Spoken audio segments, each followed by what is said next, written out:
একটু তোমার পাপাকে বলো বাজার থেকে পেঁয়াজ নিয়ে আসতে। ওকে মম, বলছি পাপাকে। তোমার পাপাকে বল ঘরে কিছু নেই সবজি খাওয়ার, সবজি এনে দিতে তাড়াতাড়ি বাজার থেকে। পাপা, মা বলেছে সবজি এনে দিতে বাজার থেকে, ঘরে কিছুই নেই খাওয়ার। ওকে বেটা, তোমার মাকে গিয়ে তুমি বলে দাও আমি এখন বাজার টাজারে যেতে পারবো না, তোমার মাকে গিয়ে আনতে বলো সবজি। এটা আমি তোমার মার সাথে ঝগড়া লাগি? আমাকে কি দেখতে ঝগড়াটার মতন লাগে? তোমার মা আমার সাথে খুচিয়ে খুচিয়ে ঝগড়া লাগে? আমি শুধু ঝগড়া করি, তোর পাপা যে কত ভালো মানুষ এটা আমার ভালো করে জানা আছে।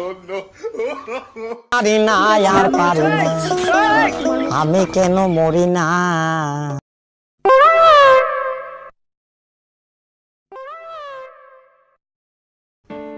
তোর বাবার কই গিয়া বাজার থেকে শুক্লা ছাড়া পেঁয়াজ এনে দিত, আর আলো এনে দিত, আর সবিনের প্যাকেট আনতো, রান্তাম।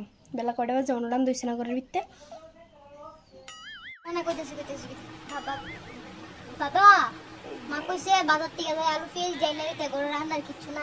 কি দেখো পারতাম না কোনো কোনো দিতাম না, মানে না হয় তোর মারা যায় কো বাজার যাইতো।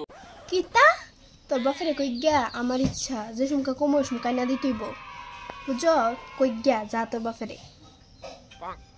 বাবা মা কইছে মা যেটা কইবো এটা রাইনা দিতা, যে সঙ্গে কইছে সেই সঙ্গে তুমি আইনা দিতা। কালকে কইছ না গেলি আমারে? হ্যাঁ, কালকে তো আমি বাজারে বসলাম, তখন আমার কইতে পারছ না যে ডিডি লাগবো। কিনবি লাগা দাঁত আটকাতে না? কিতা কই গিয়া তোর বাপেরে কই গিয়া বাজারে যেত, নাইলে কিন্তু আজকে কুরুক্ষেত্র লাগাই দিমু ঘরের ভিতরে। কিচ্ছু কইতাম না তোর বাবা বেশি বাইরে গেছে কেনা। কালকে সুমকা গেছিল আমার ফোনটা ধরছিল নি, হ্যাঁ ইডার বেলার নাম না খেলে আমারে খুঁটটা কাজ্জা লাগানোর বেলা। বাবা মা কইছে আজকে যদি বাজারে না যাও, মা বলে ঘরের মধ্যে কুরুক্ষেত্র যুদ্ধ লাগাই দিব। পারতাম না কইছি না, তোর মারা যায় করলে এই তো খুঁটে আমার খালি কাজে লাগো না। তারা আমি পারতাম না, মাজুক বেলা 10টা। বাবা মা কইছে বাজার। কিতা কই গিয়া তোর বাপেরে কই গিয়া বাজারে যাইতো। মা বাবু ঝগড়া করে বইতে থেকে আমি ফাঁসা যাই।